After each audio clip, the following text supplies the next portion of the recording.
हमारी YouTube family कैसे हैं आप सब लोग। अल्लाह के हुक्म से आप बिल्कुल ठीक होंगे, अल्लाह की रहमतों के साए में होंगे। जैसा कि आप सब जानते हैं कि मेरा ये चैनल तिब्बी नुस्ख़ों पे आज़मूदा वज़ाइफ के ऊपर है, तो इंशाल्लाह मैं आपको तमाम उन वज़ाइफ से आगाह करूँगी जिनको मैं जानती हूँ या जिनका मुझे इल्म है, ताकि आप भी उस इल्म से फैज़ याब हो सकें। अगर आपके पास कोई ऐसा मरीज़ है तो वो हमारी इस वीडियो से सेहत याब हो सके, तो क्यों ना हम अपने नुस्खे की तरफ चलें। तो आइए मैं आपको वो नुस्खा बताती हूँ। तो करना कुछ यूँ है आप लोगों ने कि सबसे पहले तो आपने इस बीमारी में परहेज़ करना है, जो सबसे ज़्यादा ज़रूरी, जो दवाइयों से भी ज़्यादा ज़रूरी है। जब आप परहेज़ करेंगे तो दवाइयाँ भी या नुस्खे भी आप पे असर करेंगे।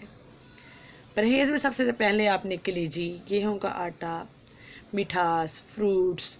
मिठास में आप मीठी चीज़ें, जैसे मीठा खाना बनता है, मीठी चीज़ें बनती हैं, डिज़र्ट्स बनते हैं, मशरूबात, cold drinks, soft drinks, hard drinks, तकरीबन तमाम चीज़ों से आपने परहेज़ करना है।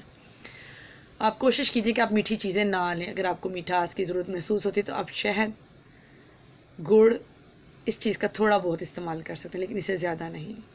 आप जानते हैं कि फ्रूट्स में भी बहुत ज़्यादा मिठास होती है, उससे भी आपने परहेज़ करना है। जो इसमें आपके लिए मुवाफ़िक ग़ज़ाएँ हैं उनके लिए भी मैं आपको आगाही देती हूँ। उनमें करना कुछ आपने यूँ है कि सबसे पहले आपने चूज़ों का शोरबा लेना है। चूज़ों का शोरबा जितना आपके लिए मुफीद है आप सोच भी नहीं सकते। टमाटर का सालन बना लें, जैसे टमाटर को भून लें घी में, पालक ले लें, उसके बाद आप गुर्दे का सालन बनाएं, अंडे बनाएं, मूली ले लें, तो करेले ले लें। इस तरह की चीज़ें आपने इस्तेमाल करनी है ताकि आपकी जो अंदर से रिक्वायरमेंट्स हैं, जिस्म की रिक्वायरमेंट्स, वो भी पूरी होती रहें और आपको बीमारी की तरफ बढ़ने में ना वो चीज़ें मदद ना करें, जैसे दूसरी मिठास वाली चीज़ें आपकी मदद करती हैं, बीमारी को बढ़ाती हैं। तो ये आपको तक़वियत देंगी, ये चीज़ें आपकी एनर्जी मिलेगी, आपको बूस्ट करती हैं। ये चीज़ें जितनी भी मैंने आपको जो परहेज़ी चीज़ें बताई हैं, ये आपको बूस्ट करती हैं।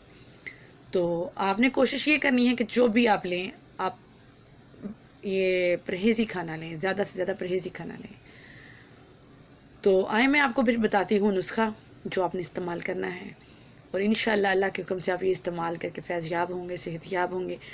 और इसके बाद आपने ये अपने इर्द गिर्द भी नज़र दौड़ानी है कि अगर कोई डायबिटीज़ का मरीज़ है तो आप उसको ज़रूर बताएं, ताकि इससे वो भी सेहत याब हों। तो इसके लिए आपने करना कुछ यूँ है कि आपने बरगे आम लेने हैं, आम के पत्ते, और वो आपने उतारने नहीं हैं, वो आपने ख़ुद से गिराने नहीं हैं नीचे।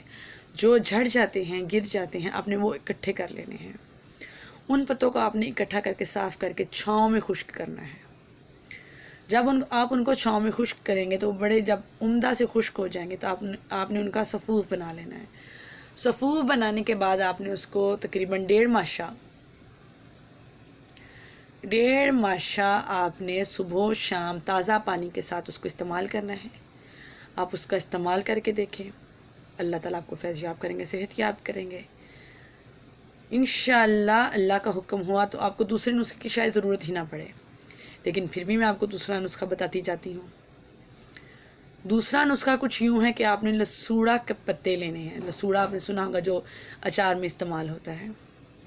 जब आप आप उसके पत्ते लेंगे, आप पंसार की दुकान से भी उसके पत्ते ले सकते हैं। ज़रूरी नहीं है कि आपके पास दरख्त हों या आप किसी से पूछें कि लसूड़े के पत्ते कैसे होते हैं। आप पंसार की दुकान पर जाएँ, आप उसको जस्ट जाके बोलें कि मुझे लसूड़े के पत्ते चाहिए, तो वो आपको खुश्क लसूड़े के पत्ते देंगे। तो आपने उनको पानी में भिगो लेना है, रात को आपने उनको पानी में भिगोना है, तो सुबह उठ के आपने वो पानी पी लेना है। सुबह उठ के जब आपने वो पानी पीना है तो आपने मुतवातर 15 दिन पानी पीना है। तो जब आप 15 दिन वो पानी पिएंगे तो आपको खुद से महसूस होगा कि आपने उसके बाद अपनी डायबिटीज़ को चेक करना है कि पहले आपकी डायबिटीज़ कितनी थी, उसके ये 15 दिन इस्तेमाल करने के बाद आपकी डायबिटीज़ का लेवल क्या चल रहा है।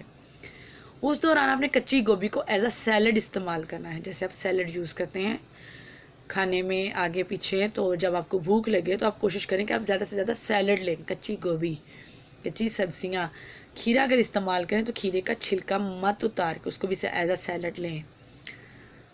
तो इंशाल्लाह अल्लाह का हुक्म हुआ तो आप उससे बहुत जल्द छुटकारा पा लेंगे, लेकिन परहेज़ भी बहुत ज़रूरी है। علاج بھی بہت ضروری ہے، اس کے ساتھ ساتھ موافق غذا سب سے زیادہ ضروری ہے، تو آپ نے وہ بھی ساتھ میں لینی ہے۔ تو اللہ تعالیٰ کا حکم ہوا تو آپ اس بیماری سے جلد چھوٹ جائیں گے۔ لیکن آپ کوشش کریں کہ اگر آپ کے ارد گرد کہیں بھی ڈائبٹیز کے کوئی مریض ہیں تو آپ ان کو میرا یہ نسخہ ضرور شیئر کیجیے گا، یہ ہمارا بہت آزمودہ نسخہ ہے۔ ہم یہ چاہتے ہیں کہ یہ ہماری نیکی ہو، آپ بھی اس نیکی میں کار خیر میں حصہ ڈالیں، یہ ایک صدقہ جاریہ بن جائے گا، کسی کی تکلیف میں ہم کمی کا باعث بنیں، کسی کی تکلیف کو چھڑوانے میں ہم مددگار ہوں، تو اس سے زیادہ اچھی بات کوئی نہیں ہوگی۔ تو آپ کوشش کیجئے کہ اگر آپ کے ارد گرد کوئی ایسا مرض والا یا ایسا مریض ہو تو آپ اس کو پلیز گائیڈ کیجئے کہ یہ آپ خود سے بتا دیجئے کہ یہ نسخہ استعمال کریں، تو انشاءاللہ ہم سب صدقہ جاریہ میں حصے دار ہوں گے۔ اس کے علاوہ میرے بہن بھائیوں، اس سے اگلی جو میری ویڈیو آنے والی ہے وہ بہت ہی کارآمد اور مفید ہے، آپ کوشش کیجئے کہ وہ ویڈیو مس مت کیجئے گا۔ وہ تقریباً ہم ہر گھر میں اس کی ضرورت ہے، ہر گھر میں اس کی ضرورت ہے اس نسخے کی، تو آپ کوشش کریں کہ وہ میری ویڈیو مس مت کیجئے۔ تو آپ میری اگلی ویڈیو لازمی دیکھیے گا، اس ویڈیو کو بھی آپ لازمی وہ سبسکرائب بھی کیجئے، لائک بھی کیجئے، شیئر بھی کیجئے دوستوں کے ساتھ، تاکہ دوستوں کے ارد گرد بھی اگر کوئی ڈائبٹیز کا مریض ہے تو وہ اس سے فائدہ اٹھا سکیں۔ تو اگلی میری ویڈیو کے لیے آپ انتظار کیجئے، میں دیکھوں گی کہ اگر آپ نے مجھے کمنٹ کیا آپ نیکسٹ ویڈیو کے منتظر ہیں تو انشاءاللہ میں وقت سے پہلے ہی وہ ویڈیو اپلوڈ کروں گی، وہ بہت کارآمد ویڈیو ہے۔ تو تب تک کے لیے مجھے اجازت دیجیے، نیکسٹ ویڈیو کے لیے اللہ حافظ۔